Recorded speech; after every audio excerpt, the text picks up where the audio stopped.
ada tugas dari calon guru penggerak untuk modul 3.1, yaitu pengambilan keputusan berbasis nilai-nilai kebajikan sebagai pemimpin.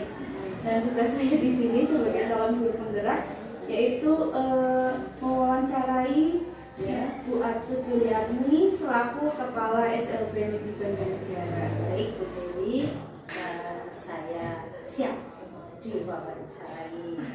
Silakan Bu Dewi. Jadi begini ya Bu, sebagai pemimpin tentunya kan banyak sekali persoalan-persoalan di lembaga yang Ibu pimpin. Salah satunya itu banyak sekali kasus-kasus yang ada di SLB Negeri Banjarnegara. Nah, kalau sesuai peraturan mungkin sudah jelas nih Bu, untuk peraturan kalau tidak boleh, kalau harus ini ya harus ini. Tapi regulasi. Iya betul sekali. Tapi bagaimana sih kalau Ibu mengambil keputusan tetapi hal ini itu berkaitan dengan etika moral atau hati nurani atau bujukan moral seperti itu ya. Jadi pasti ada dilema di dalamnya. Jadi mungkin ada beberapa yang ingin saya tanyakan ya. Ini yang pertama nih Ibu. Jadi selama ini bagaimana Ibu Atut itu dapat mengidentifikasi kasus-kasus yang merupakan sebuah dilema etika atau bujukan moral. Oh ini menentukan, oh ini kasus dilema, ini kasus pelanggar peraturan. Bagaimana Bu? Ya, terima kasih Bu Dewi.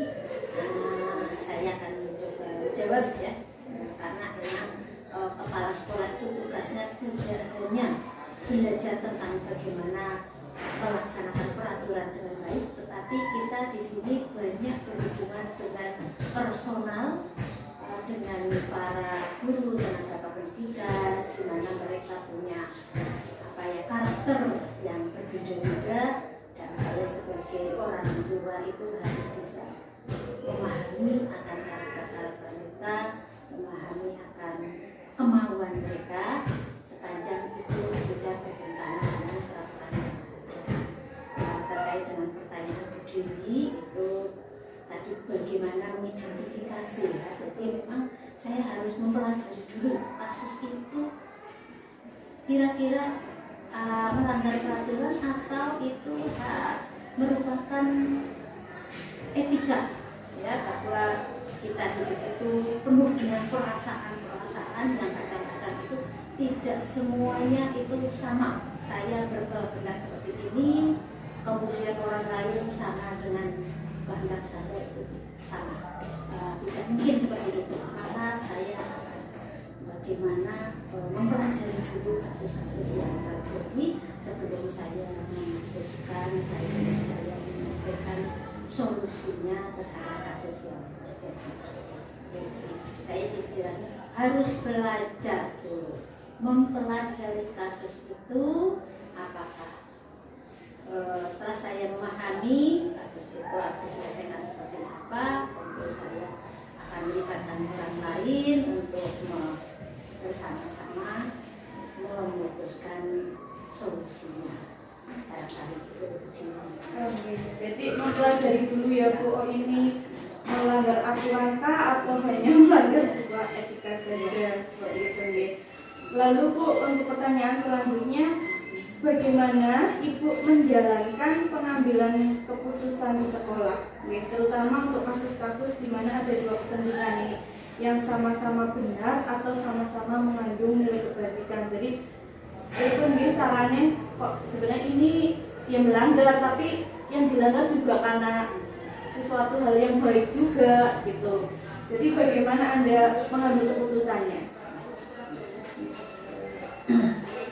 Biasanya saya mengambil keputusan itu setelah saya mengidentifikasi tadi, setelah saya mempelajari kasusnya, kemudian bisa saya melibatkan orang lain, orang ini yang saya anggap sebagai mungkin bisa untuk diajak untuk berbincang, mempertimbangkan gitu. Kalau mengambil keputusan saya biasanya ngajak orang lain yang saya pandang orang lain ini adalah bisa membantu saya dalam mempertimbangkan keputusan yang saya ambil nanti. Tentu saja ini pasti nanti akan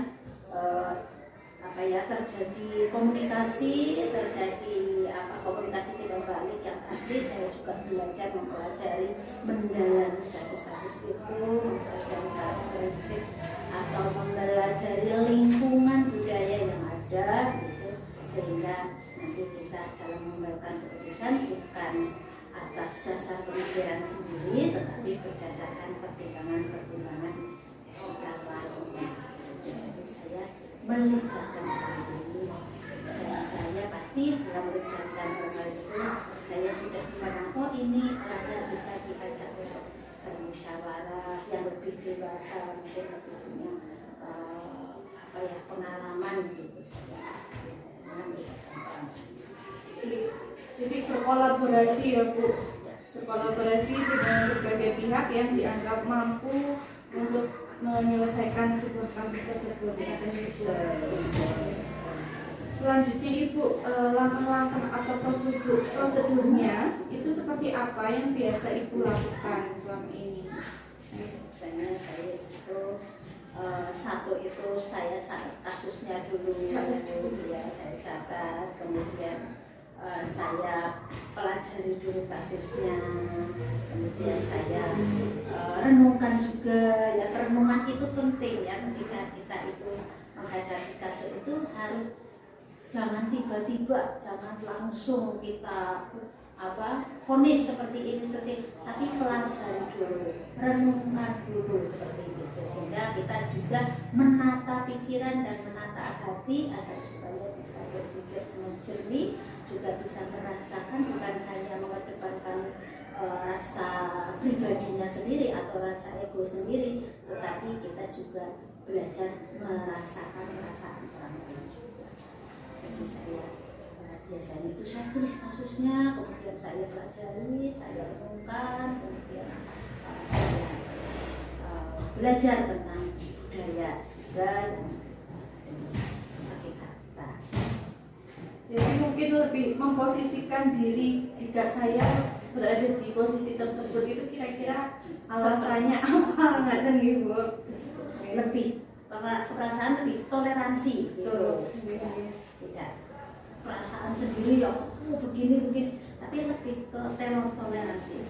Jadi enggak, kalau bahasanya itu enggak saklek harus ya yang benar seperti ini, tanpa harus melihat backgroundnya dia melakukan ya. Walaupun kita itu pasti punya standar, standar etika seperti apa yang kita kehendaki secara umum, pasti seperti itu. Ya, itu memang harus melihat latar belakangnya dulu, kenapa seperti itu, kenapa melakukan seperti itu, Dari keteladanan, jangan sampai kita sebagai figur keteladanan itu ya malah justru sebaliknya, ya kita jaga seperti itu. Jadi yang pertama ya saya harus bisa menjaga diri, dan juga ya sama-sama mengajak kepada orang lain itu supaya ya, tidak harus sama dengan saya, tetapi ayo kita belajar tentang etika moral yang baik. Seperti apa? Pasti di dalam budaya istilahnya orang ketimuran gitu ya, pasti ada tokoh-tokoh yang diteladani, misalnya apakah itu orang tua atau tokoh lainnya gitu yang menjadi teladan bagi kita. Itu sering untuk diserikan, ini loh tokoh ini orangnya begini, orangnya bijak dan sebagainya. Itu pasti akan menjadi contoh bagi saya, terutama kemudian saya berusaha untuk bersama-sama belajar tentang tokoh. Jadi figur ya Bu, jadi kita melihat sebuah figur untuk sebagai teladan agar kita mampu meneladani lah gitu. Contoh gitu. Jadi tidak hanya bicara, tapi harus memang ada bukti, ada betul gitu. Selanjutnya Ibu, hal apa saja yang selama ini menjadi tantangan? Pastinya kan ada tantangan ya Bu, nggak mungkin semuanya itu berjalan mulus sesuai dengan keinginan, pasti ada tantangan atau kesulitan-kesulitan yang dihadapi Ibu dalam pengambilan keputusan pada kasus-kasus dilema etika tersebut. Apa saja nih Bu tantangannya Bu? biasanya tantangan yang terbesar itu karena perbedaan pandangan, ya, pandangan tentang etika itu sendiri, perbedaan pandangan, perbedaan prinsip, dan perbedaan budaya. Jadi ada orang yang menganggap hal ini yang menurut saya sebenarnya salah ya, tapi menurut dia itu benar. Nah, kebenaran dia itu pasti ada latar belakang. Nah, kita harus belajar latar belakangnya mereka seperti apa, kemudian budaya keseharian mereka itu seperti apa. Itu tantangannya terbesar itu pada cara pandang yang berbeda.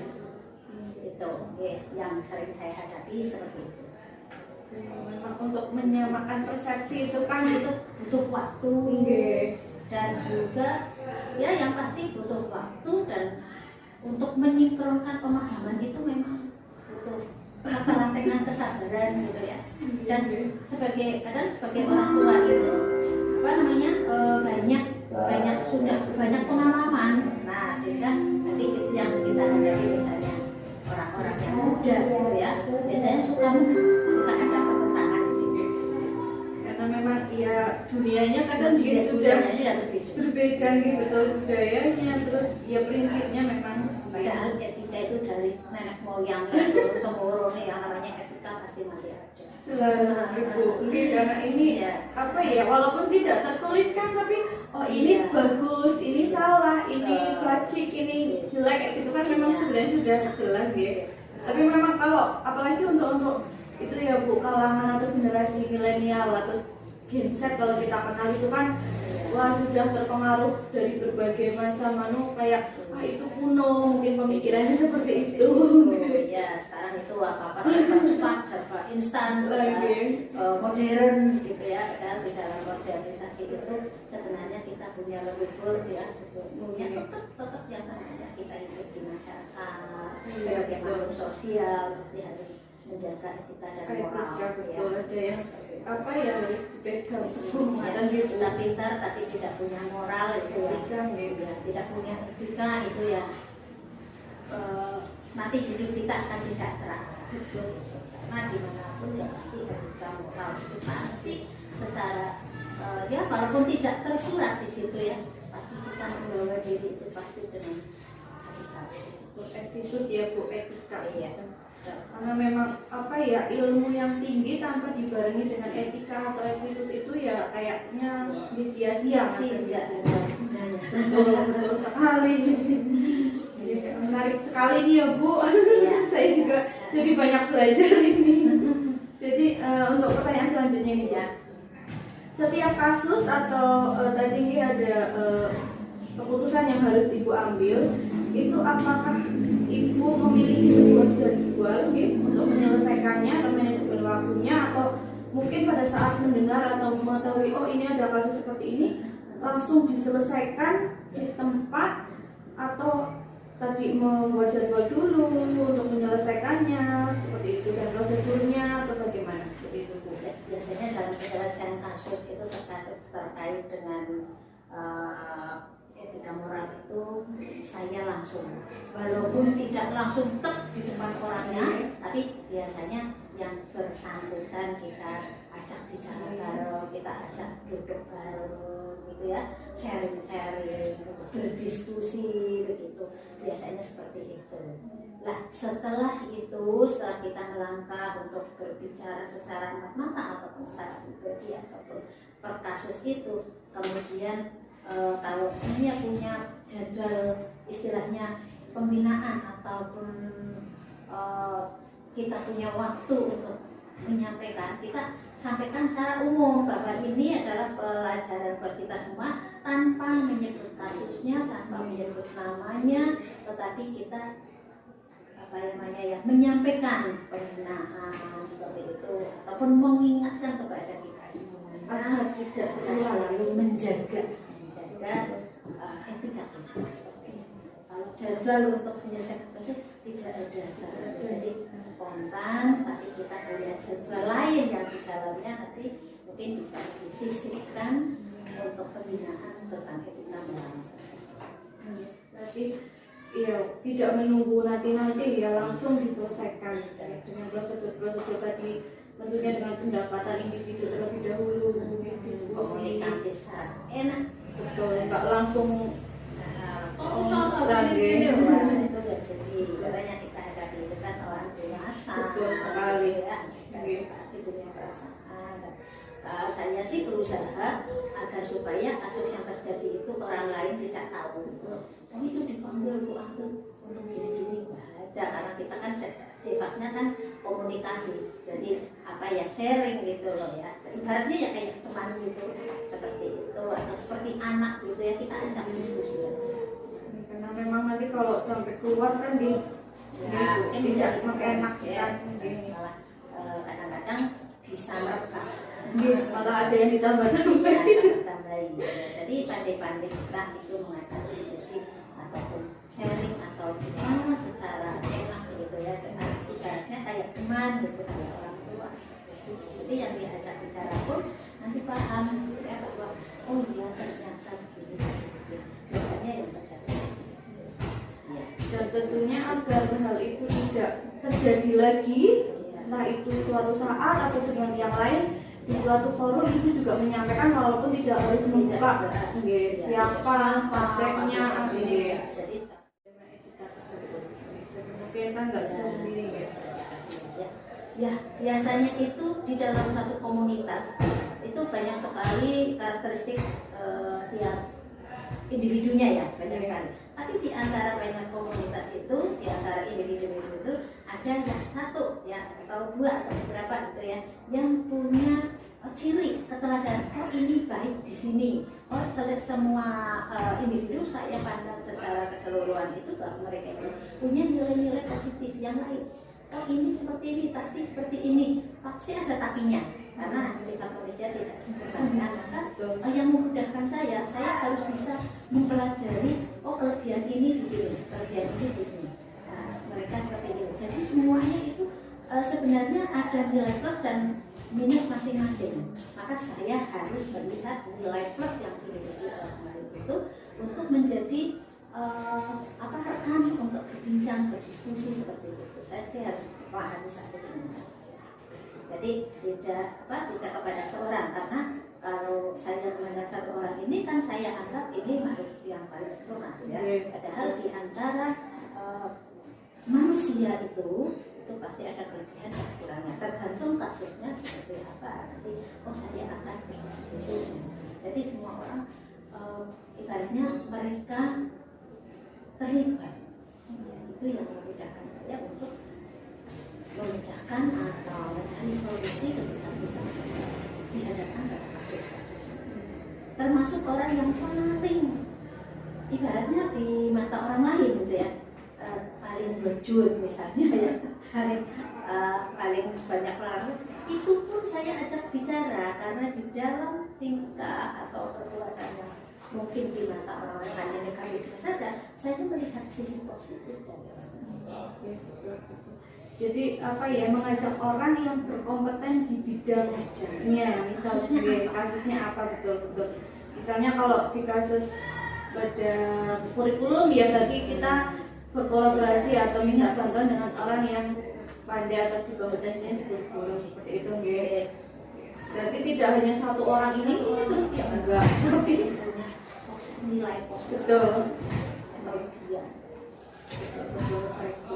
Mungkin ini pertanyaan terakhir ya Bu. Dari semua hal yang telah Ibu sampaikan tadi tentang pengambilan keputusan dilema etika, pastikan setelah memberikan keputusan atau menyelesaikan sebuah kasus itu pasti ada pembelajaran yang dapat Ibu petik atau diambil hikmahnya gitu ya. Kalau Ibu sendiri pengalaman atau pembelajaran apa yang Ibu petik dari setiap kasus yang Ibu selesaikan atau keputusan yang Ibu berikan? Jadi pelajaran atau hikmah yang saya ambil dengan berbagai kasus yang terjadi, jadi saya jadi tahu banyak hal bahwa di dunia ini ya, itu tidak hanya ada satu keinginan, tetapi satu banyak keinginan ya.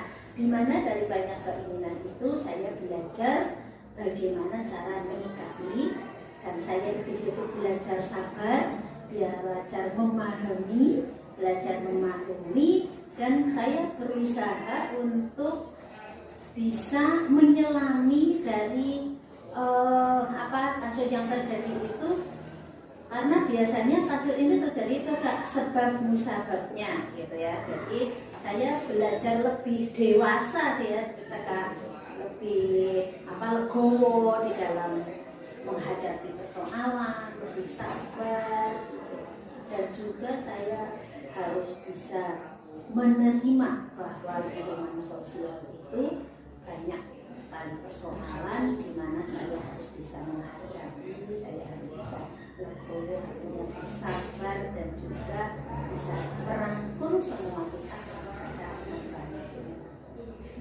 Banyak pelajaran yang saya ambil di situ ya, dan itu sangat bagi saya itu ya juga termasuk motivasi ya, jadi motivasi bagi saya sendiri untuk belajar banyak hal.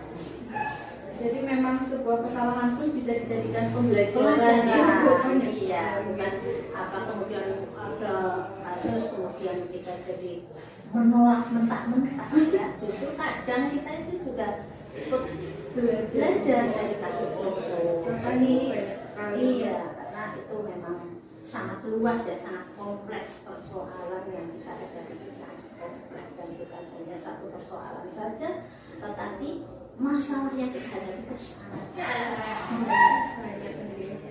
Jadi kita juga bisa malah meningkatkan kompetensi juga ya Bu, dari tadi belajar menjadi lebih mungkin bijaksana, lebih dewasa, dan memahami yang kita tidak melihat dari sisi kebaikan saja, tapi ada sisi negatif yang kita bisa belajar dari situ. Tapi dari sisi negatif itu, negatif buat saya mungkin, positif dia. Mari kita berada agar supaya positif yang negatif itu ya menjadi positif. Nah, tapi positifnya bukan karena dari unsur pribadi, tetapi ini positif secara umum gitu loh. Secara apa yang memang harus kita jalani seperti itu. Menarik sekali ya Bu. Jadi memang sebagai pemimpin itu seperti yang tidak mudah ya Bu, karena banyak sekali yang harus kita selesaikan. Yang kalau udah diberi solusi kemudian masih juga melakukan ya ada. Ya itu disitulah kita belajar sama. Karena memang ya persoalannya kan tidak hanya peserta didik, tapi dengan rekan, dengan bawahan, dan mungkin peraturan, bahkan mungkin dengan dinas-dinas terkait. Peraturan ya, yang namanya peraturan ya pasti kita harus jalani. Tugas saya kan menyampaikan, oh ini loh peraturannya seperti ini. Iya ya, kita harus belajar sabar. Jadi kita menghadapi persoalan dengan emosional justru tidak menyelesaikan masalah. Tapi ketika dengan sabar nanti ibaratnya kayak saya menghadapi batu yang keras ketika dia gerujuk atau tetesin air ya, lama-lama batu itu menjadi tepok ya, menjadi tempat yang berguna ya, seperti itu. Kemudian sudah istilahnya kalau kita emosi jadi memanas semua, malah saya sendiri ya tiap hari ada emosional, itu tidak akan menyelesaikan masalah, malah mungkin akan memunculkan masalah baru gitu. Benar sekali ya Bu. Ini saya sampaikan terima kasih banyak. Saya banyak belajar juga dengan Bu Artut dari berbagai persoalan.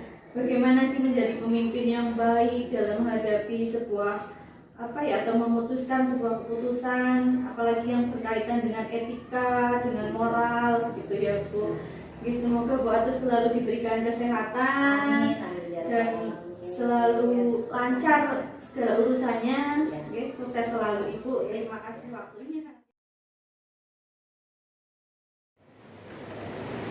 Selamat siang Bu Ami. Assalamualaikum.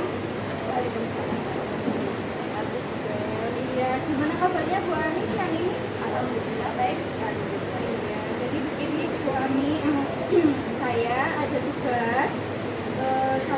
bergerak ya Bu.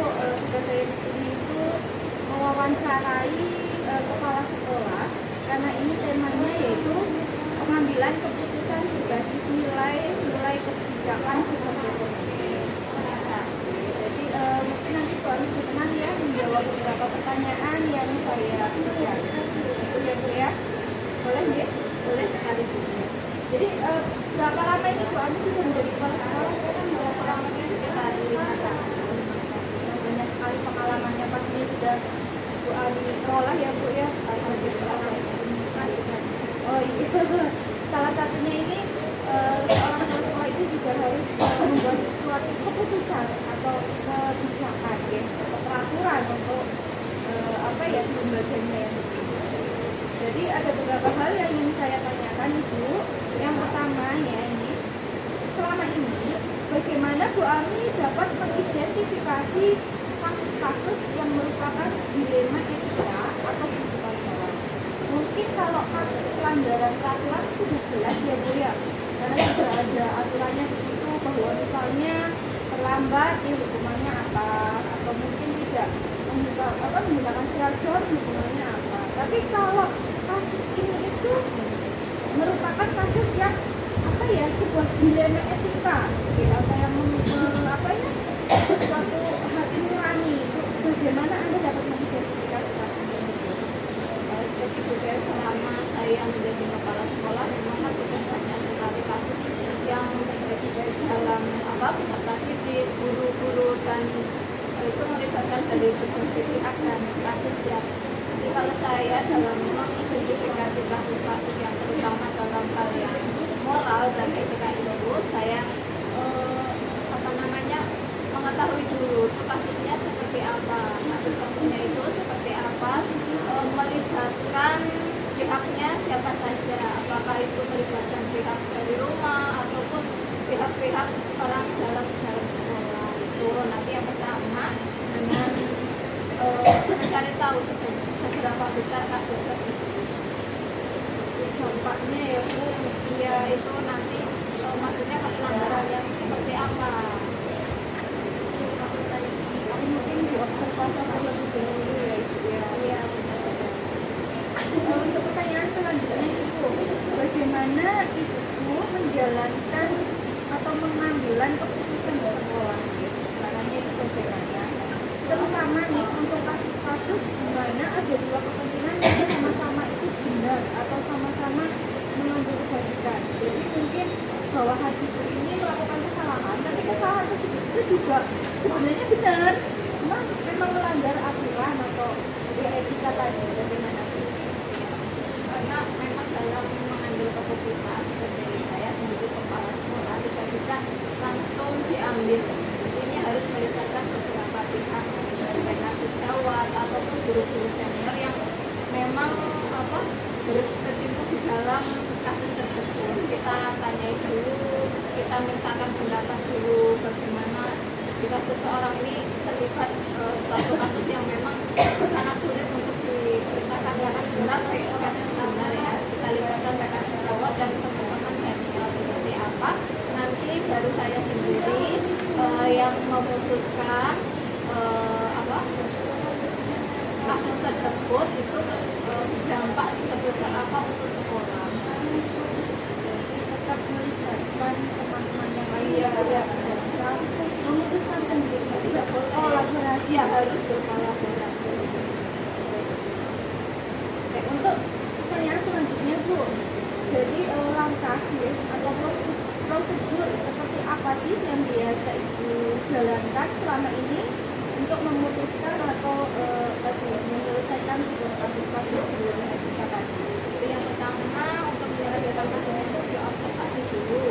Kita lihat fakta-fakta dan kebenaran baik dari orang tersebut maupun dari saksi, misalkan dari cerita dari mereka berjamaah itu yang kedua kita sinkronkan kasus tersebut dengan yang bersangkutan itu benar atau tidak.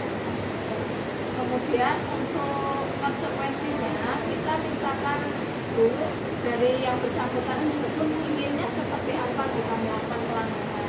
Terus misalkan itu terlalu ringan atau terlalu berat, nanti baru keputusan keputusan selanjutnya dimusyawarahkan secara bersama. Jadi diskusi ya Bu ya. Iya. Dan tidak langsung kamu salah atau bagaimana, tidak boleh ya. Jadi harus dimusyawarahkan dan itu nanti dijadikan patokan untuk kasus-kasus selanjutnya supaya ada keadilan dari kasus sebelumnya dan kasus selanjutnya. Jadi tidak langsung apa ya, menyalahkan tanpa mengetahui latar belakangnya biar bagaimana. Baik Bu, untuk pertanyaan selanjutnya ya. Hal-hal apa saja yang selama ini merupakan tantangan? Jadi pastikan dalam mengambil sebuah keputusan atau membuat kebijakan itu pasti ada tantangan ya. Tantangan yang kita hadapi dalam mengambil keputusan. Ada kasus dilema etika tentunya. Apa sih tantangan yang ibu hadapi? Tantangannya itu macam-macam, biasanya dari apa ya, dari orang yang melakukan kasus tersebut. Tantangannya kadang tidak konsekuensi dengan apa yang dia lakukan dan misalkan dia melakukan pelanggaran, nah besoknya terulang lagi karena mungkin konsekuensinya itu terlalu mudah baginya, begitu jadinya besok untuk kasus berikutnya harus dimusyawarahkan lagi, konsekuensinya tidak sesuai dengan kasus itu. Jadi tantangannya itu kalau diberikan mungkin sanksi yang ringan, jadi yang bersangkutan itu seperti paling kayak gitu, betul ya, paling kayak gitu, diulangi lagi. Jadi harus dievaluasi lagi. Memang harus ada refleksi juga ya setiap keputusan yang diberikan. Baik Bu, untuk pertanyaan selanjutnya, apakah Ibu memiliki sebuah jadwal ya atau manajemen waktu tersendiri dalam menyelesaikan sebuah kasus di kita? Jadi misalnya Ibu kok menemukan sebuah kasus nih, terus apakah Ibu membuat jadwal dulu, misalnya saya akan menyelesaikan nanti kasus ini atau itu ya, membuat jadwalnya dulu. Apakah seperti itu? Kemudian Bu, apakah memiliki prosedurnya seperti apa ya? Kalau saya itu pasti untuk setiap kasus-kasus saya catat dan ada jadwalnya. Jadi misalkan kasus yang ini mau diselesaikannya kapan dan sudah sampai apa dan konsekuensinya seperti apa nanti. Jadi sebelum kita mau memanggil seseorang tersebut yang kasus, kita sudah mengetahui kira-kira nanti konsekuensinya seperti ini, baik atau tidak untuknya dengan kasusnya tersebut. Nah, kan kalau kita sudah catat, kita juga tahu kasus mana yang sudah terselesaikan ataupun belum dan kasus mana yang harus dievaluasi. Jadi jadwal itu dari situ pentingnya regulasi. Mungkin untuk melihat waktunya ya bukan untuk melihat waktunya ya bukan mungkin sudah bertugas atau apa kayak gitu. Jadi memang perlu ya Bu ya membuat jadwalkan untuk menyelesaikan sebuah kasus. Ini Bu lagi Bu, pertanyaan selanjutnya. Dalam menyelesaikan sebuah kasus atau sebuah kebijakan di sekolah, adakah seseorang mungkin kan atau siapa atau orang yang membantu menyelesaikan sebuah permasalahan? Kalau tidak orang, mungkin faktor apa yang membantu menyelesaikan masalah itu? Biasanya karena kita sering bekerja ada ibaratnya kayak seorang yang penasehat gitu, seperti yang buat kita pertimbangan. Biasanya guru yang sudah senior itu memberikan nasihat dan saran-saran yang biasanya itu dikumpulkan dari beberapa guru gitu ya. Nah, tapi secara tersampaikan ke saya, baru saya ambil keputusannya. Itu baik ada tidak nanti jika bisa kalau keputusan baik saya tanggung. Jadi memang tetap ada orang yang membantu ya Bu, tidak bisa memutuskan sendiri ya, tidak bisa.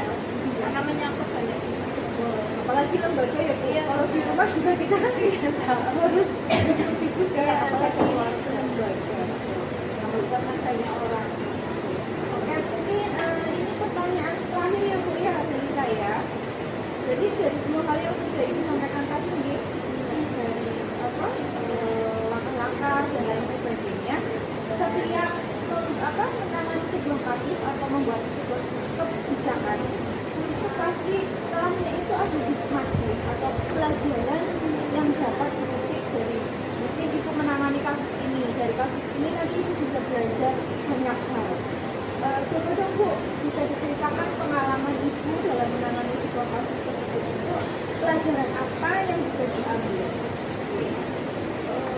Pelajaran yang sebenarnya sebuah kasus bahwa ada seorang ibu yang mungkin dalam hal masuk ke sekolahnya itu biasanya terlambat. Kita tanya dulu itu efeknya kenapa, dan yang jadi pelajaran dari saya itu kita harus selidiki dulu secara benar-benar kasus tersebut.